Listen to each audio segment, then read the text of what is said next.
change. They want me to change, but I ain't changing. Nah, I remain the same. And you are now tuned in to another episode of Intellectually Petty Radio, brought to you by M3S3 Clothing. Me and Make Moves and Suckers Stand Still, and as always on the Mighty Nerve DJs Radio Network. Man, I only have legends. I'm sorry, what can I say? Today is absolutely no exception, man. We have the pinnacle, the apex of anti-racism in America. He's written a gazillion books. He has spoken at whatever college you can possibly think of. He has been on CNN. He is your mother's favorite person on anti-racism, Mr. Tim Wise himself. How you doing, sir? I'm doing all right. I don't know about all that, but I'll take it. On a day like today, I'll take it. Some days I don't need that, but today I'll take that. Yeah, well, you know what? I'm glad. I'm glad I can be of assistance, man.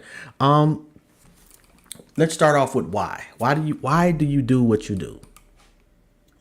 There's a long story behind it. The short version is that I was raised right, and what I mean by that is I was raised by parents, particularly a mother who came up in the 60s. She was not old enough to have been actively involved in the movement the way some were, but she was old enough to know that she wanted to raise her child with a certain sensibility. And I was raised in the American South. I think that actually has a lot to do with how I ended up how I am, because I think those of us who were raised in the South in the 70s, let's say in the quote unquote post civil rights era, we had an inherent understanding of how race was the background noise of everything. Like, I think if you grew up white in the Northwest, even if you were liberal or progressive, whatever that means, right? Or if you grew up in New York, you grew up in LA, you grew up in Des Moines, you grew up anywhere but the South, you could be white and really liberal for what that's worth, but you might not even think about race because race has not been imprinted on your history. It's not the background noise of or it is the background noise, but you don't realize it is. Exactly. In the South, we all know it's the background noise. So for me, I had a parent that wanted me to have certain experiences. I went to preschool at the age of 3 and 4 at a historically Black college, early childhood ed program. I was at Tennessee State University in Nashville, and I was in an environment where I was not the norm, and where my peers were mostly Black kids. The women who ran the program were Black women. So I'm learning to be subordinated to Black authority at the age of 4, which, most white folks have never been subordinated to Black authority by the time they're 54, let alone 40, right? And so I just had a series of experiences, thank God, that I think really shaped my ability to perhaps be open to some stuff when other people pointed me in that direction. When I had mentors that said, hey, look at this, like I was able to look at it in a way because of those experiences that allowed me to see some things about the way American society works around race in particular that made me want to go in a different direction than what white America has been encouraged to do, which is to collaborate with that inequality, to facilitate that inequality, to take advantage of that inequality rather than to try to mitigate that. Okay. So at 11, you witnessed, like, if I remember correctly, for the first time, overt racism.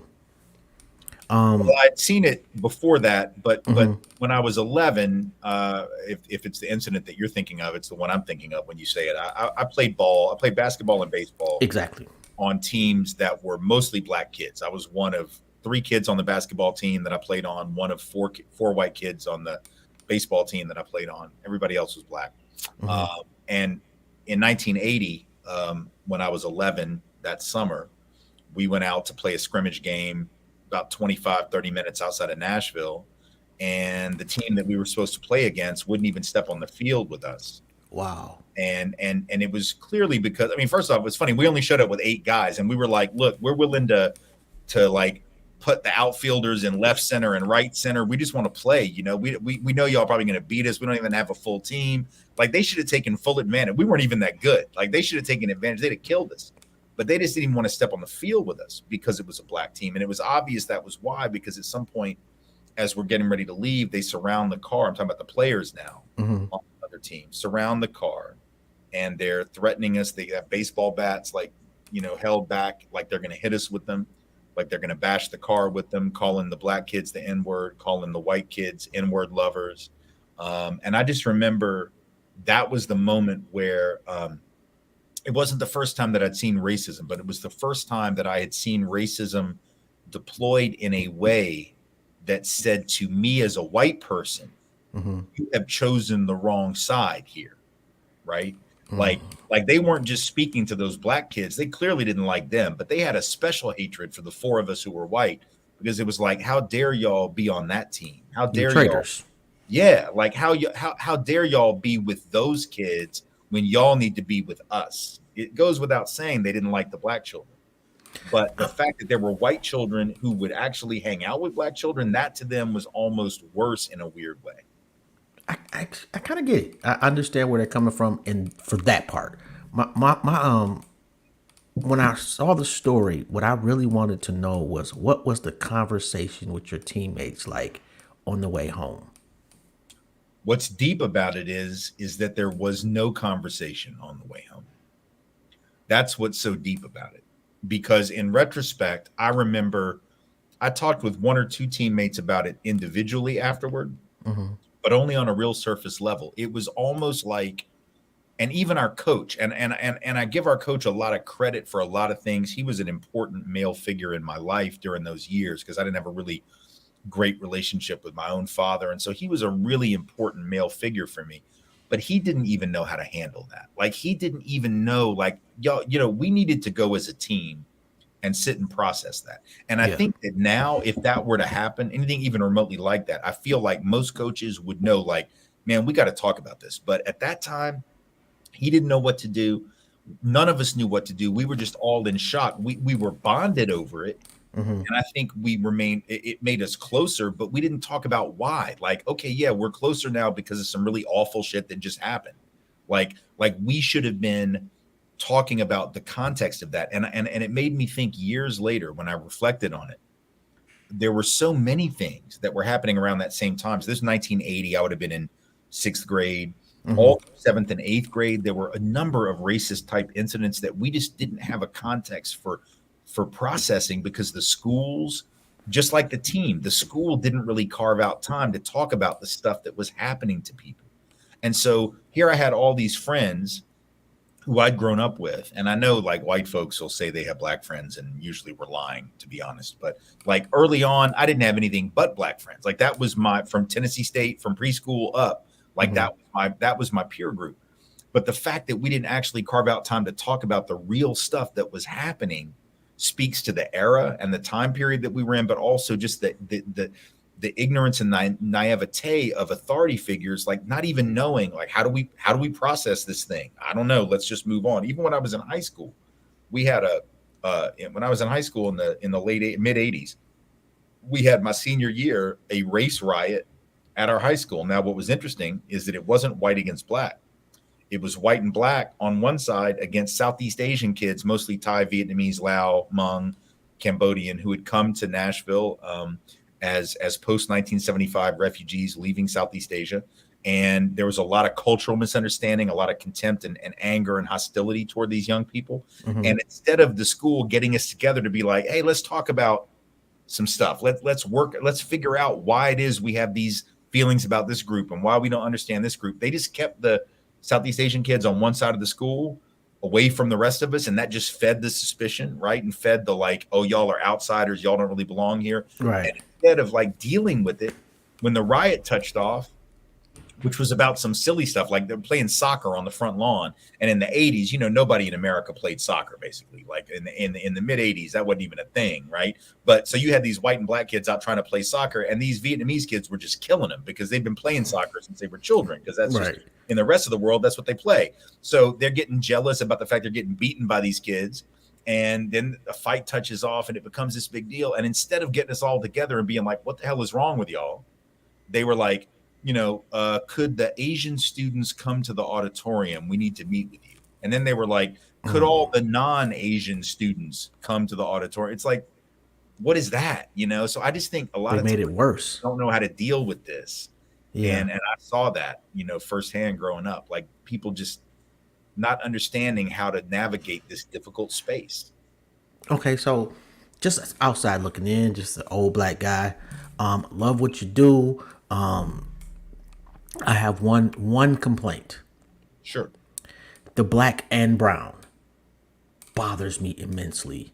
Like I watched you, I think it was at Wichita State, and you were it was Black History Day, and you just black and brown, black and brown, black, and it bothers me because it minimizes our struggle and adopts another community into a struggle that they didn't have to endure, who Fair enough. also by and large don't like black people.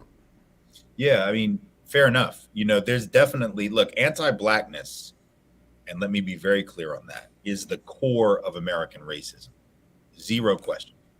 Anti-blackness, and one could argue anti-indigeneity toward indigenous people, are the core of white supremacy historically. And as Malcolm X said, the first thing that immigrants learn when they come to the U.S. is the N-word, right? And he said it somewhat tongue in cheek, but it wasn't meant as a joke. Like he was being perhaps exaggerating a little bit, being hyperbolic a little bit, but he wasn't off by much, right? Like when you come here, that is, and right now we clearly see the limitations at present of the potential black-brown coalitions that could form theoretically, but are clearly not forming in large part because of anti-blackness. So your point is very well taken. Like the idea that Latino folks or Asian folk will automatically identify with the struggle of black folk is clearly naive, clearly wrong. And in fact, we see in the current era, in the last 4 or 5 years, we've seen a tremendous upsurge in right-wing Latino folk in particular. Actually, interestingly, Asian folk have been moving more progressive politically and around issues of race, and Latino folk have been moving more conservative. And I mean, I have all kinds of theories about why that is that we don't probably have time to get into. But the point being, yes, to be anything other than black in America, but also to be something other than white in America, creates a mentality in you, from what I can tell, that sort of the same mentality the Irish had when they came to the US, right? When the Irish came, they were being told by their religious leaders in Ireland, y'all need to come and join the abolition struggle because you have been the slaves of the English. That was literally what they were being told. But when the Irish came here, they looked around, they were like, are you kidding? Like if we throw down with the black folks, we're going to be treated like the black folks. We're going to actually identify with the white Anglo-Saxon Protestants who have oppressed us for years. We will identify with them before we identify with black people. And so who led the riots, the draft riots in New York in the 1860s? Well, that was the Irish and the German immigrants who burned down a black orphanage on 41st or 42nd Avenue in opposition to being drafted into the Civil War. I feel like to some extent, Latino folk and Asian folk are being given that same deal right now that the Irish and the German and the Jewish immigrant was being given, is y'all can get with them or y'all can get with us. Right. And so I don't blame, I don't, just like I don't blame the Irish for the deal they cut. I get it. I judge it and I want to hold accountable, but I get it. I also want to hold enough space out to say, look, there is a different path for brown folk, let's say, if we're using that terminology. I know that a lot of them aren't choosing that alternate path right now, but I don't want to give up on that because the reality is I can do the math. I wasn't great at math in school, but I'm good enough at math to know that the idea that black folk alone as 12.5% of the population can liberate the country from white supremacy and end white supremacy, incredibly unlikely. So from a math perspective, it's important to try to cleave off enough of those brown folk and enough white folk for that matter to actually statistically make a difference to change the country. But I totally agree that the current construct of black and brown is more hopeful than real in terms of how it actually plays. Yeah. And I think from a statistic standpoint that the brown folks have realized, give it another 60, 70 years. Yeah. We'll have a president Jose and there will never be another President Thomas. And I think that realization fuels a lot of what's going on. Like Trump tapped into that energy with white people. Yeah. Let me ask you this: integration. Good or bad thing? Um, a decidedly mixed bag, you know? Like, look, I came up in Nashville in the 70s. I was a child of integrated schooling. Hmm. And I think that in my particular instance, most of the people, white and black, who came through that, in my particular school zone, would tell you that it was a positive experience. But there'd be people in other parts of Nashville where I grew up who might feel differently, because in my particular school zone, integration wasn't real difficult. We had neighborhoods that were relatively close together, so you didn't have to bus somebody 50 minutes. You didn't have to send some people into a place where they didn't normally exist anyway. Like, it was easier in my space. Hmm. So I don't want to overclaim it based on my experience, because I Okay. realized that other people had different burdens to bear. But I want to say this: I think in general, two things can be true at once. One is that segregation was inherently unjust, like legally, morally, ethically, it was unjust. At the same time, if you do integration without preparation, if you do integration without a recognition of the power dynamics that still exist between community A and community B, that integration is going to be far less effective or positive than you wanted it to be. So, for example, I live in Nashville. Um, in Nashville, integration meant not just the blending of students across district lines or across Hmm. community lines, but it meant the termination of black teachers' jobs.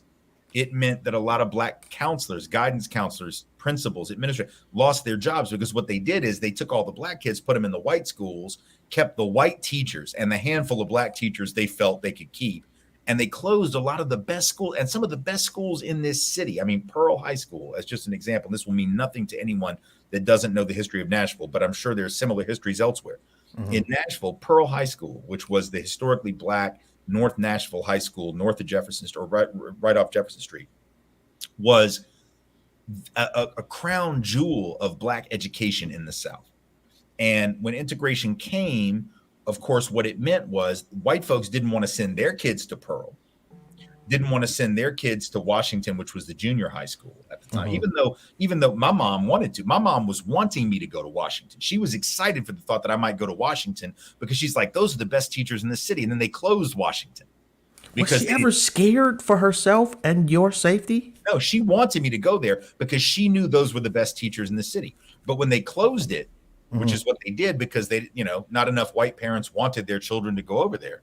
So she was upset. I ended up going to a junior high school in the middle of a very white community. Turned out the school was 45% black because of busing.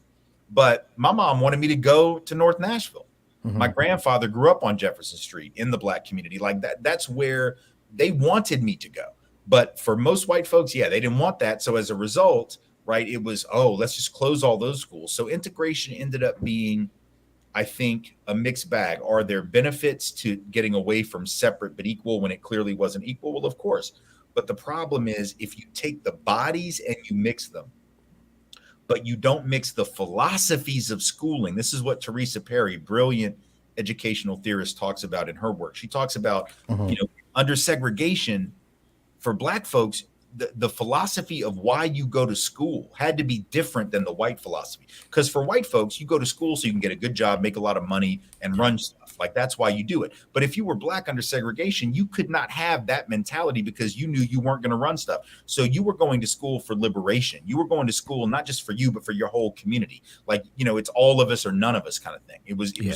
Teresa Perry calls it freedom for literacy and literacy for freedom.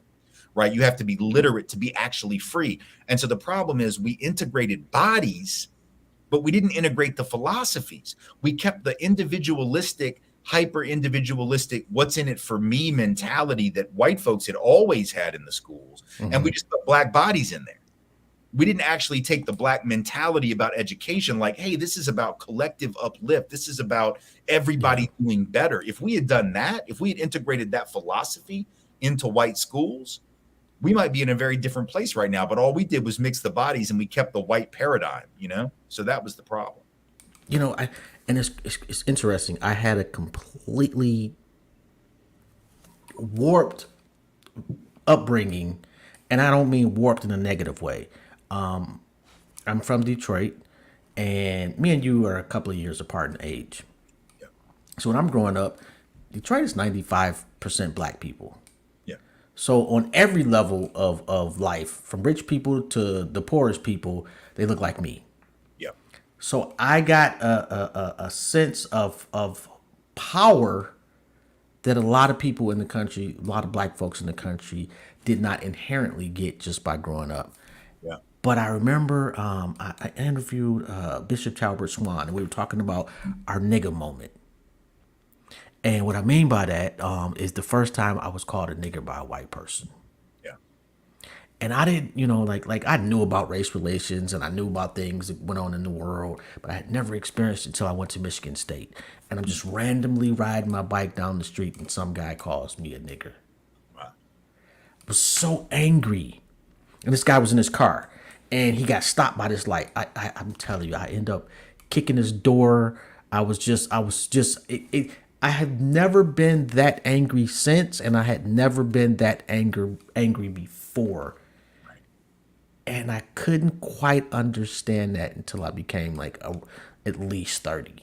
Yeah. You know, and I don't know if it's fair. Like, let me backtrack a little bit. Who was that? I saw an interview of you. You were on CNN, and I forget. One of Martin Luther King's sons was saying that George Wallace had converted. You know, we worked on him, and now he's a changed man. And you were like, well, he got shot to kind of kind of changes things. But what's the other guy that was on the other brother that was on there, and he was like, that's not our responsibility as black people to change white people. Right. Do you agree with that?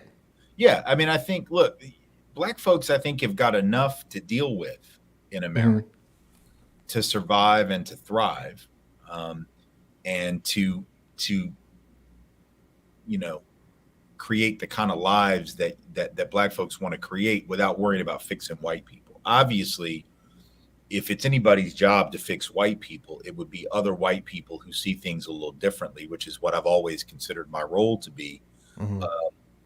However ostentatious that may sound, like it's my job more than yours. Like you just gotta survive and thrive. You know, you can't worry about, you're not my therapist. You're not white folks' therapist, and you're not being paid enough to be our therapist. Right. So the deal is, I think, that said, white people have a lot to learn from black folk.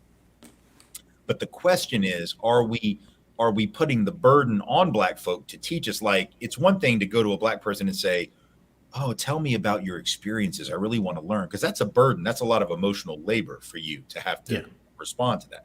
But if it's a matter, like when white folks ask me, well, where can I learn more about racism? Like, y'all got the Google machine. Y'all, you know, like, how hard is this? Like you could do some research. I know you might not have graduate student level research skills. Most people don't, but we all have the Google machine and we all can look up some stuff. And if we choose to, we can dive deeper than the first 2 pages of the Google search too. We can look like 10 pages in. We can read books. We can, you know, like there's no shortage of information out there.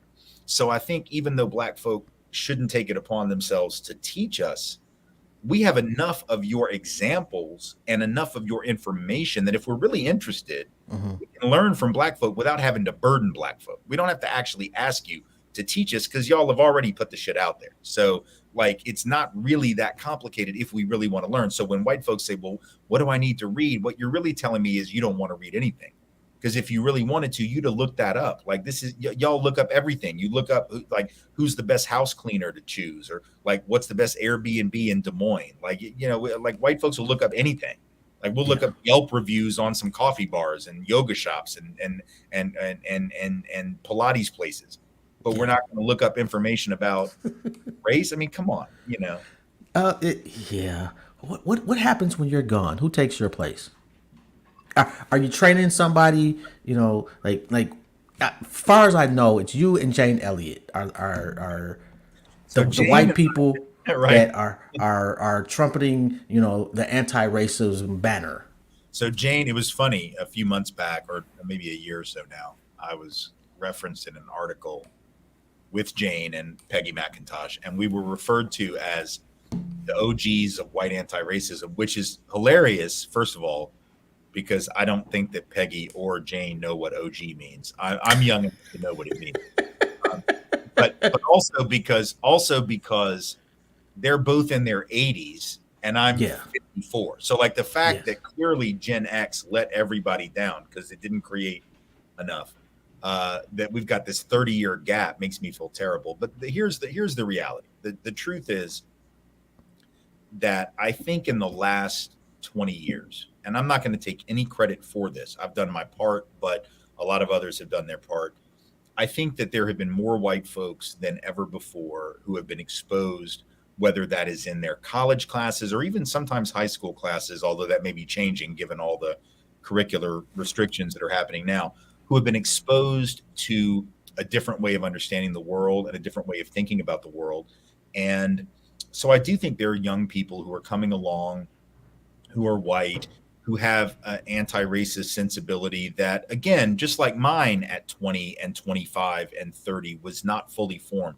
Even mine now is not fully formed. I'm going to Yours make is different though. You gotta realize yours is completely different because it you was. sat at the tree and It when was. it was planted, It so was to different. speak. It was very different in the sense that I didn't come to it through college classes. I didn't come through it through, research. It was literally lived experience. And so Exactly. I definitely agree. It is different. But I think that they're also, I meet a lot of white folks, interestingly, who, when I tell that story or some versions of those stories, or they read my book, White Like Me, where I talk about that in my memoir, like there actually are more white folks who've had similar experiences than even I realized.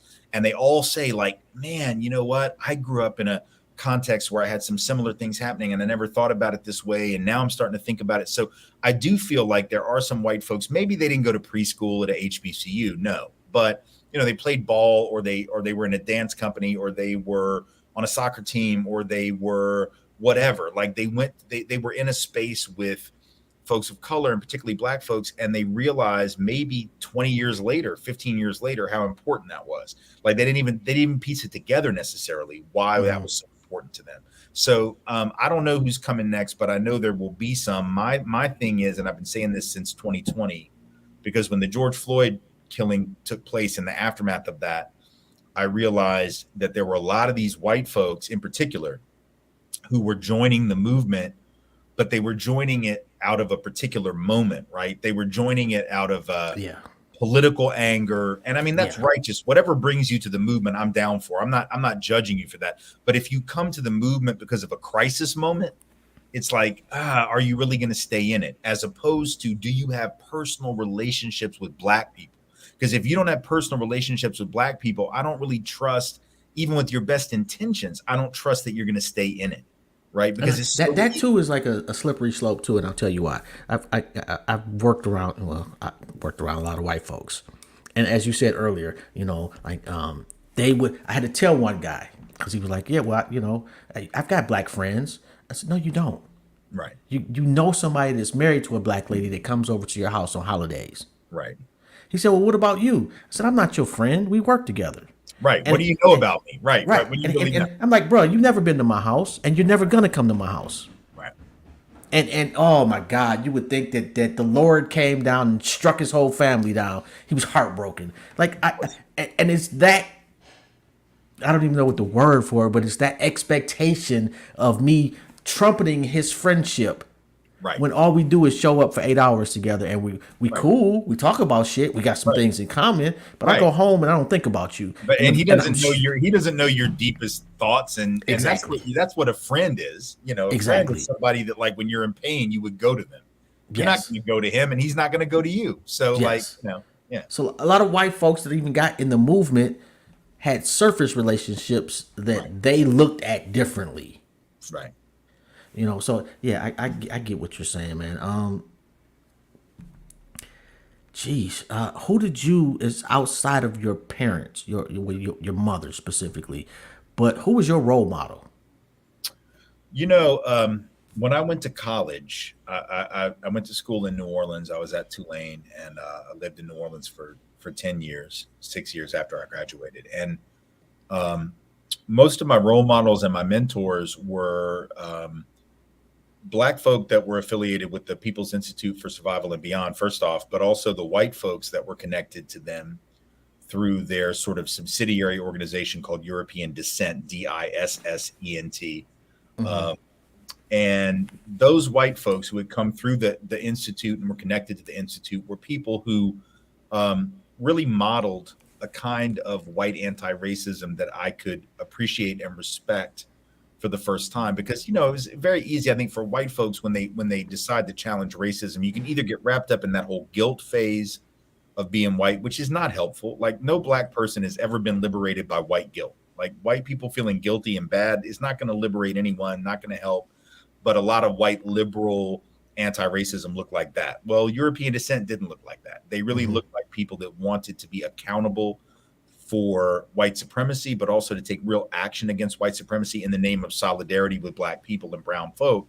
And so those were some of my early mentors and some of my early teachers and people that I respected, and who were very patient with me, because I was a campus activist in college, focused mostly on South African apartheid because it was the 80s and that was the big issue at that time. So I, like a lot of people, was doing anti-apartheid work, but specifically around South Africa. And here were these amazing anti-racism activists in New Orleans that were like, okay, that's cool, that's great, it's very valuable, glad you're doing that. But in the What about here? like, we have apartheid like down the block, basically, and we really need you to be involved in that. And they were the folks that really opened my eyes to the connectivity between what I was talking about in a much safer context, i.e., racism 8,000 miles away versus racism 8 blocks away, right? Or 2 blocks away or 8 feet away, because it was all around me. So I would say that my mentors and my teachers beyond my family were really those folks. I mean, there were people in college that I met that were professors who were amazing too, intellectually, but from a day-to-day, real deep understanding, I would say it was the People's Institute folks, the folks I worked with at Agenda for Children, which was a nonprofit group that I did community organizing with, worked in public housing, in and around public housing in New Orleans for 18 months. The folks that brought me into those communities, introduced me to the leaders in those communities, subordinated my ego to their experience. Those are the people that really were my mentors. Speaking of South Africa, I've always felt that it was the wrong Mandela was the president. I have always been more of a vengeful type of person. The older I get, the more practical I get, and that lessens some. But I thought that he was way too accommodating. Am I wrong?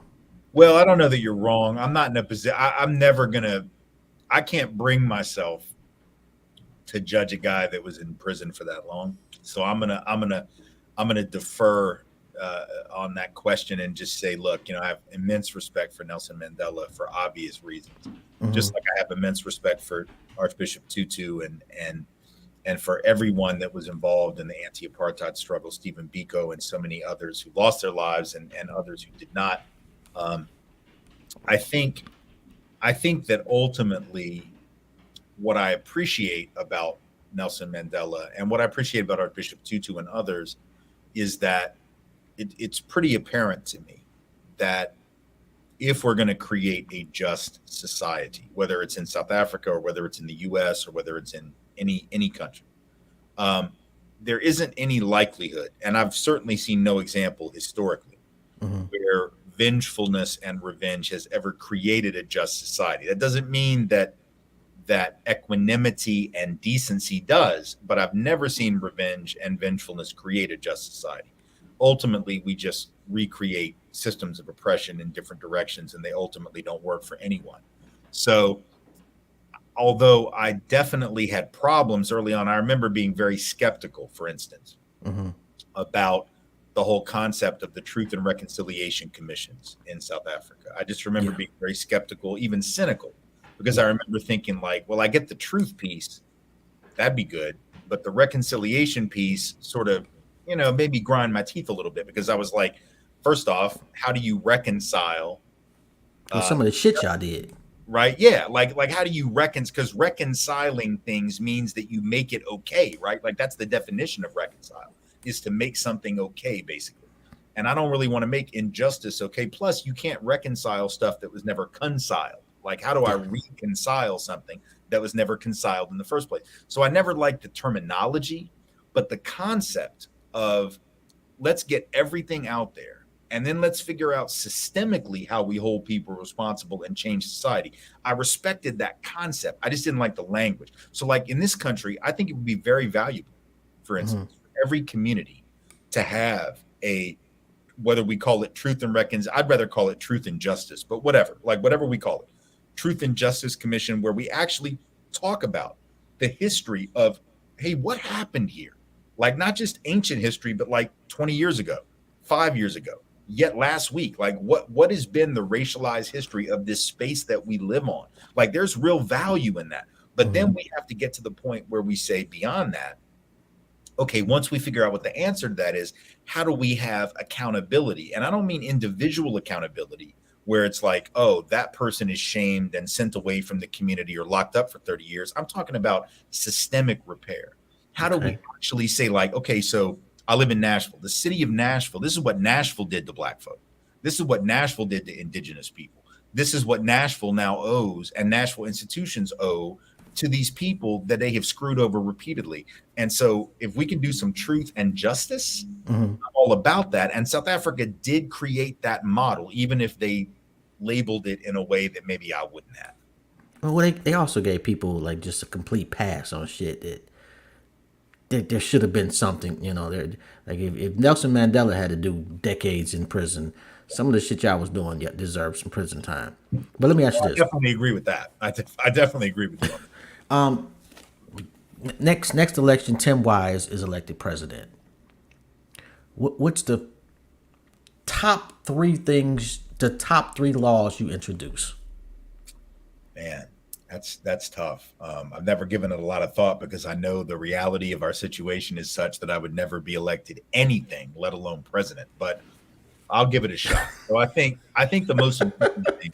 I disagree with you though, but go ahead. Well, I appreciate your support, but I would say there are a couple things, and this is not in any particular order of importance. But I'm going to say this way because I think so much of what keeps white supremacy in place and inequality in place is this ideology of rugged individualism and meritocracy, this idea that the best always rise to the top. Like, as long as you believe that, it's very hard for you to ever think about equalizing resources because you just assume the people on the bottom are there because they're inferior and the people up here, they're just superior. So one of the things that I talk about this in my book, Under the Affluence, is that I think, you know, if I had the power to make it so, I would say that there are certain things that ought to be guaranteed as a matter of universal human right to all people, not based on their ability to pay, not based on their job, not based on their status, but healthcare, housing, and food. Those are basic necessities. We start talking about other stuff, vacations, big screen TVs, cars, that's luxuries. We're not talking about that. We're talking about basic necessities that everybody needs just to be able to like organize their life, right? And so food, shelter, and medicine. I would want those three things to be guaranteed as a matter of course for everybody as a matter of universal human right. Beyond that, there might be some inequality that creeps in, but those basic things are going to be taken care of so everybody knows that their needs are met. The second thing is that I would want some form of systemic reparation for the history of white supremacy, and particularly vis-a-vis Black people in this country. Now, what that means, we're going to have a long conversation about what that looks like, but I believe in systemic repair, which is to say long-term investment at the community level, controlled by the community. It's not about writing individual checks to individual people so much as it is saying, hey, this community needs to have control of these resources, because if the resources hadn't been stolen, those resources would have been in the hands of, let's say, Black people, right? So Black folks would have been in a position to decide, where are we going to invest our money? Where are we going to put our money? So we need to have both reparation on a material level, but also on a power redistribution level, which is to say that we need certain things to be out of. I don't want the Congress or the mayor of a particular town necessarily have control over where the reparation money is spent or how it's spent. I want the community. I want there to be some democratically elected, small d, democratically elected institution that would control public-private partnership, whatever we want to call it, that would be created from within the community of marginalized folks who would control the distribution of those resources and figure out what needs to happen with those. So that would be the second thing. And then the third thing, I just think we need to have a public safety system that is rooted in the idea of functional communities rather than punishment. That is to say that I think we need to have whatever kind of, some people want to call it law enforcement, I would call it public safety, whatever. We need to have a public safety reality that actually perpetuates public safety, which is usually not going to mean enforcement on the back end.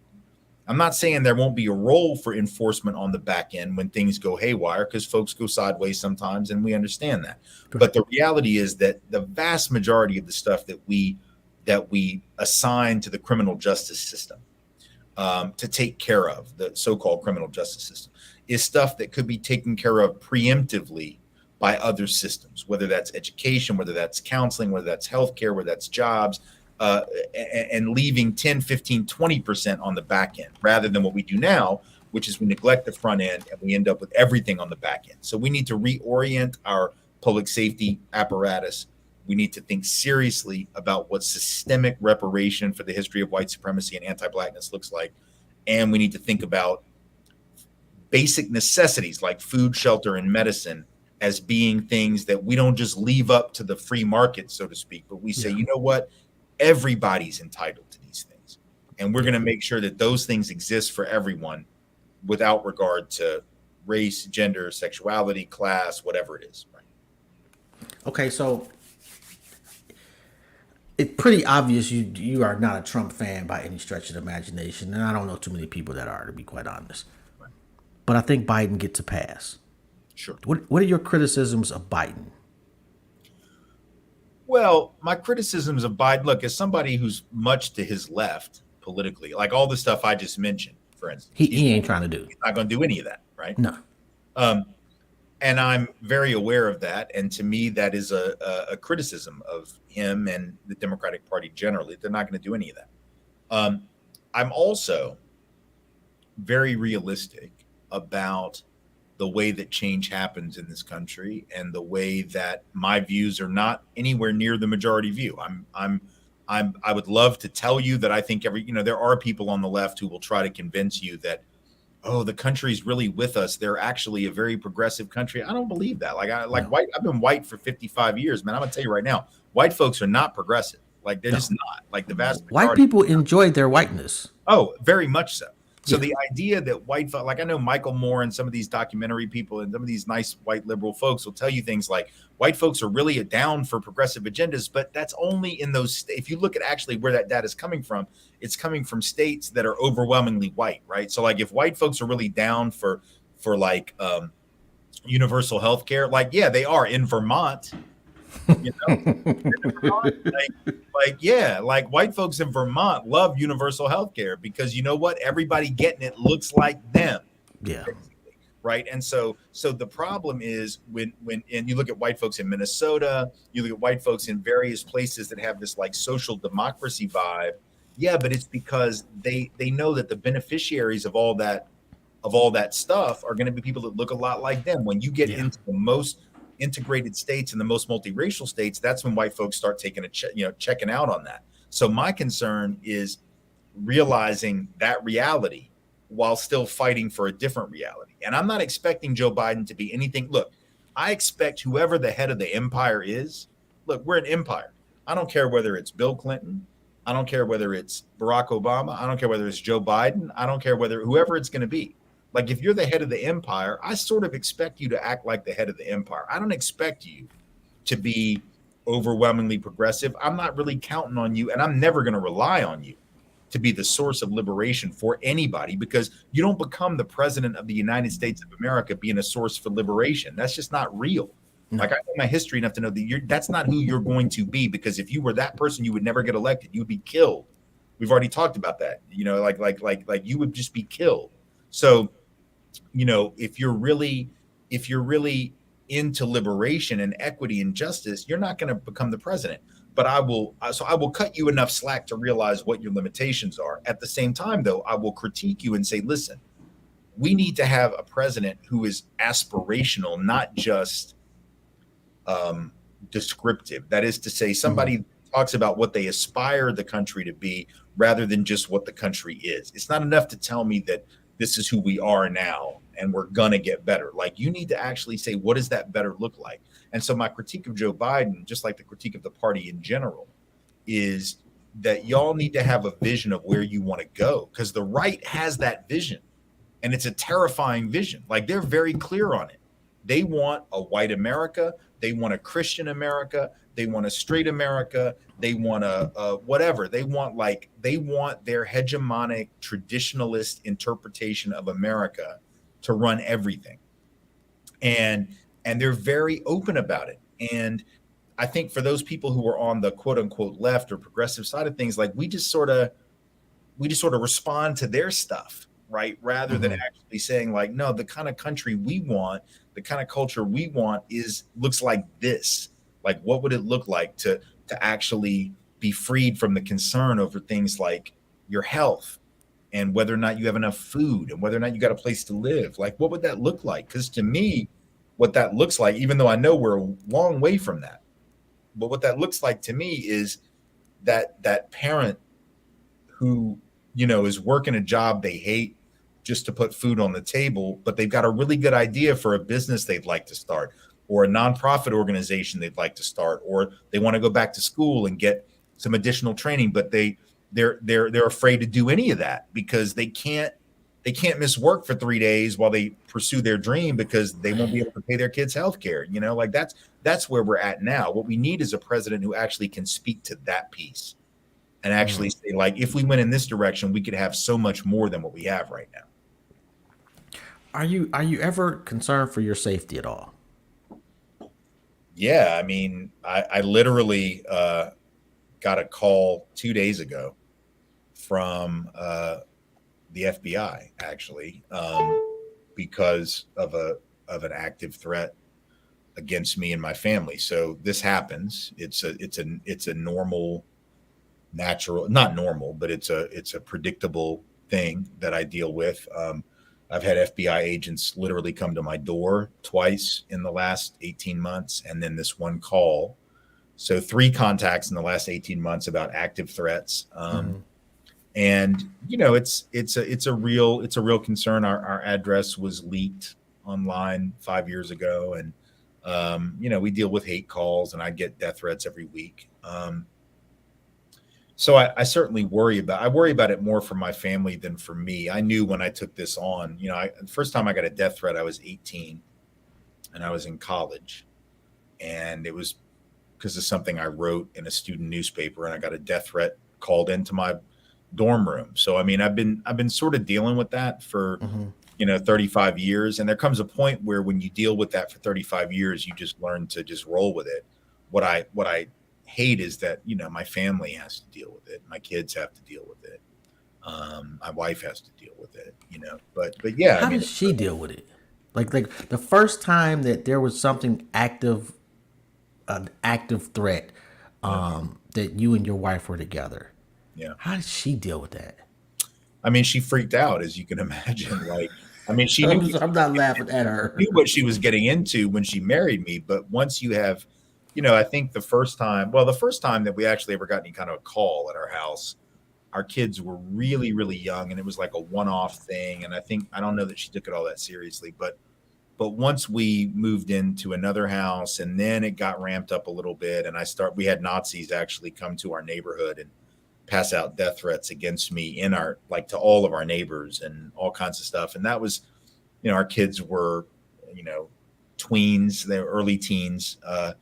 And that was scary. And then we moved, and we kept our address hidden for several years until it was somehow discovered.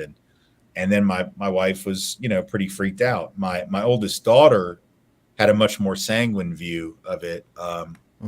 I think to her it was like, oh, well, gosh, I guess I have a good college essay to write now, because she was applying to college around that time.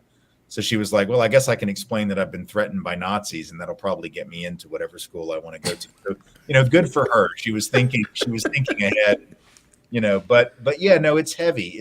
And I definitely, I carry the weight of that everywhere, because I realized that my life and what I do brought that danger into the lives of other people who didn't necessarily ask for that.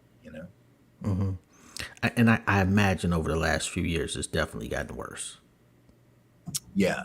Yeah, it's gotten much worse. I mean, this kind of stuff happened prior to Trump, but after 2018 in particular is when it really ramped up.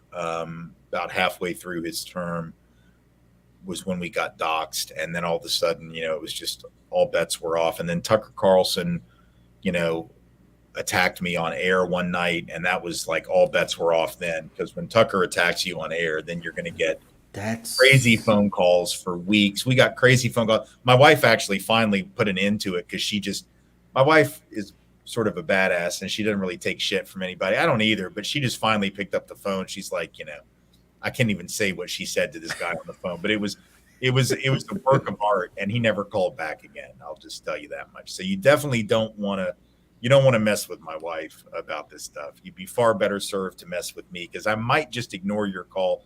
She'll pick it up and just scream at you. So, not taking bullshit. For sure. What are your thoughts on immigration? Well, I mean, look, on a purely practical level, if America does not allow pretty liberal immigration, the economy of the country is not going to survive for more than about 15 years. Because the truth is, if you just look at the age of white folks and black folks even now, but especially white folks, the median age for white people in America is 45. So half of all white folks are older than 45, half are younger. The most common age for white people in America is like 53, I think, right now.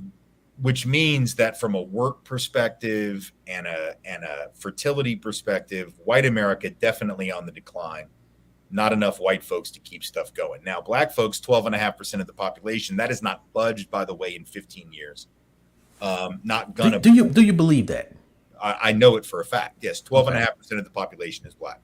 So, well, let me say this: between 12.5 and 13.2, because it depends if you count anyone that could be considered black, including more recent African immigrants, it might go up to 13. But there's roughly 40. The maximum number of quote unquote black people is 40 million people, and that pales. I don't know.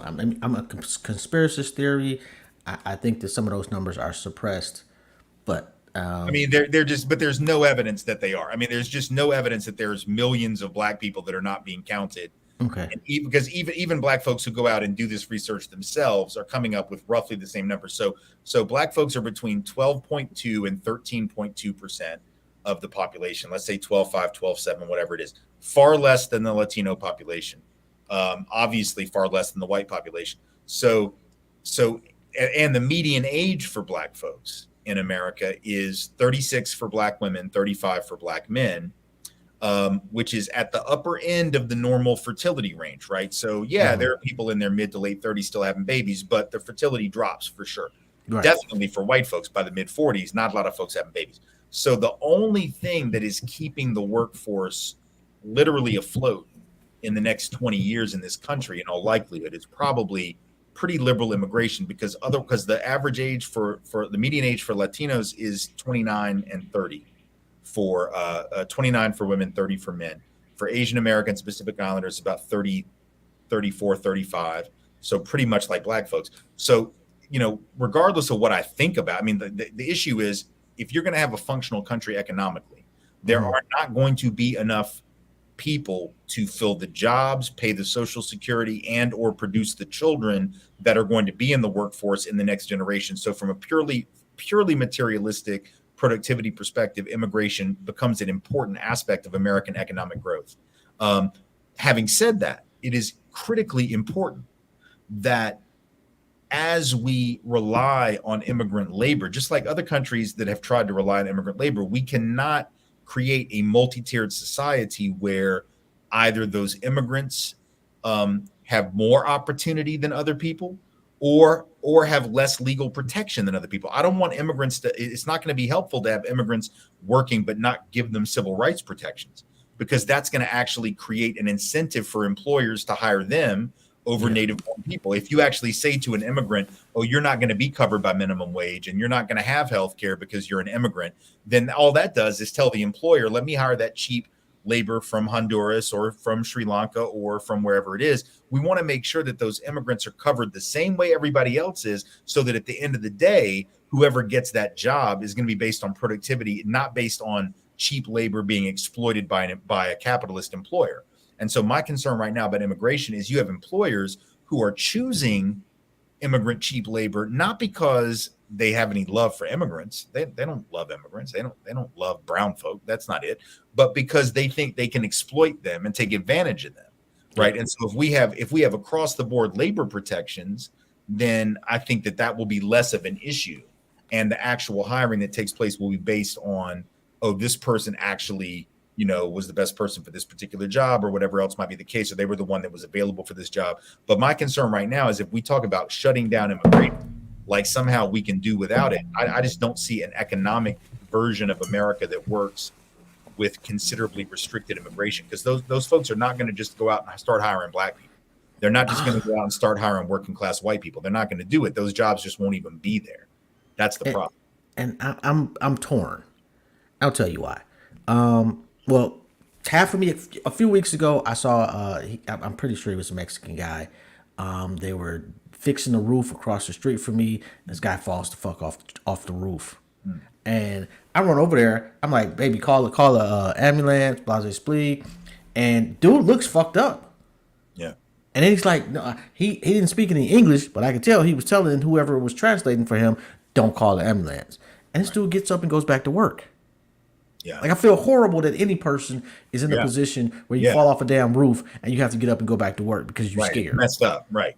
But at the same time, I don't want my ancestors or my lineage, more specifically, to be usurped by people that did not struggle to build this country like we did. So it's a difficult just thought process, I guess. And I can't be the only brother that's thinking that way. No, I understand what you're saying, but I think the thing that's important to remember is that two things can be true at once, which is that immigrants can come and they can be encouraged to and taught to respect that struggle that they now benefit from. And they should be taught that struggle. They should learn that history that they now benefit from. And we can teach that, and we can expect that to be taught. And it can also be true that those individuals may be, from a practical necessity perspective, important to the benefit of all of us. Because I will tell you, they're from an aging perspective, just from a median age perspective, if white folks median is 45, 46, and black folks median is 35, 36, the country cannot survive unless everybody that's white and black starts going Duggar family and having 15 kids, which who the hell wants to do that? Like, nobody really wants to do that. So the truth is we're going to have to create a society that does two things at once. One is that provides opportunity for all who want to come and contribute to the society. And two, expects anyone who comes to fundamentally learn the struggles that they are joining and being a part of. And that's true whether you are brown or whether you're white coming from Central Europe. I want people coming from Bosnia in the 90s to know that history. I want people coming from if you have somebody coming from Ukraine now to get away from the war, for example, with Russia, I would hope that Ukrainian refugee or immigrant would learn that history, because they're benefiting from that too, right? Like I think all of us need to learn from that, but we also need to recognize that that the country is an ideational nation. And this country has always been an idea more than blood and soil. The white supremacists want to make it blood and soil. So to them, it's a white country because they think white people created it. Now, you and I both know that the hardest work was being done by people that weren't white. But whenever we get into an idea of like who built the country, what we forget is that the country is a set of principles and ideas that a lot of people have contributed to, including a lot of non-white people, obviously. And it is a constant work in progress. I want that work in progress to be inflected by non-European peoples, including Latinos and Asians and indigenous people and whoever from around the world. But it is critical that whoever comes to this country understands in ways that some clearly don't want them to understand the history of anti-blackness and the centrality of Black people to the narrative of America. I want to make sure everybody learns that, because otherwise, then we have a problem where people come in and it's not just usurping jobs potentially, it's usurping a spot in the narrative, in the crowd, right? Like there's a lot of room in this country for a lot of people as long as we have the right mentality. As long as we have the right sensibility. It's the way we view the world, not that we're all in it. We're all here. We can be here. There's room for folks. But the question is, do we understand what we're looking at? And I would want to make sure that those people who come here, whether it's from Europe, whether it's from Asia, whether it's from Africa, whether it's from Central America, South America, that they understand what it is they're seeing and why it looks the way that it looks. And the problem with that, and I'm gonna let you go after this, but the problem with that is that the propaganda for eons here has been disseminated to the world, the pecking order here, Of course. and where Black folks are, how to treat Black folks, how to view Black folks, where white folks are, and how to view them, so that when they come here, even if they're altruistic, subconsciously they have been conditioned to view things the same way that most people in this country view things. Oh, for sure. So it'd be kind of difficult to because you don't just teach them. You have to unteach them the shit that they saw on TV for years, and the two channels they had that were showing American shows, and then reteach them again when they get here. So yeah, I mean, there's nothing about it that's easy. I mean, because we export the propaganda globally. Yeah. Yes. And so folks have anti-Blackness before they even get here, right? Like they literally can bring that with them. They don't even have to learn it here. They can learn that wherever they are from. Right? Absolutely. But the question ultimately becomes, like, if you have a country of 330 million people, and you think there's a way to restrict immigration that will somehow protect Black people, I think that's entirely unlikely. Like because any anti-immigration thing is going to be done in the name of whiteness. Let's be very clear. That's going to be done in the name of protecting white people from brown people. So if we have a policy that's based on protecting white people from brown people, that's not going to help Black people. That's going to ultimately help white people, and Black folks are not going to be the beneficiaries of that. So the only possibility, it seems to me, strategically, for Black liberation is solidarity politics. That includes however many Latinos can be brought into that, however many Asians can be, and however many white allies can be, because I don't think that 13% of the population can create liberation on one's own in this country with the power that is disproportionately held by white folks. So it's going to require some coalition politics, and that's going to be coalitions that are uneasy, as all coalitions are, but it's going to be messy, it's going to be ugly, and those who are coming into the coalition, who are brown, who are from around the world and coming to the country, have an absolute obligation to connect themselves to the Black liberation struggle and to follow the lead of the Black liberation struggle. Because if they are going to be free, it's only going to be because when Black folks get free, everybody gets free. And that's basically the way it works. And until Black folks are free, nobody's really free. Agreed. So that's what they need to learn from that. And that's why it's important to build that kind of solidarity. But I agree with you. It's very difficult, very difficult. If people want to get in touch with you, how do they go about that? Your most recent book, they want to buy one of your books. How do they go about doing that? My most recent book is Dispatches from the Race War. You can find that at any bookstore. You can find that on Amazon. You can go to citylights.com, which is City Lights is my publisher. So you can also find all my books, or most of my books are on that website, because most of my books are with City Lights. My Twitter is at Tim Jacob Wise. Folks can find me there as long as I stick around on Twitter. I'm still debating whether to stick around. I'm just about done with them at this point, but folks can still find me on there. I'm deceptive. Look, if Nazis can find me to call me on the phone, folks can find me online. So I'm sure folks will figure it out. I'm easy to find, too easy to find. I definitely want to thank you tremendously, man, for your time, your effort, and your energy. This was a very enlightening conversation. I appreciate it. I really Thank do. you. I appreciate you too. No doubt, man. You have a good one. If there's anything I can ever possibly do for you, not sure what, but if there is, let me know. All right. Take care. Take Appreciate you. care. Have a good one. And that was Tim Wise. For those of you that don't know, come on, man. You already know, man. I really only rock with legends around here. This has been another episode of Intellectually Petty Radio, brought to you by M3S3 Clothing. And, I always rock my skin is my sin. That's the root around here. Anyway, y'all have a good one. Oh, next week we got a twofer. I got the legend Sebo coming on at 7 o'clock. And we got Brian McKnight Jr. coming on at 5 o'clock and that is next Thursday. Salute to y'all. Y'all have a good one. Appreciate it. I'm out.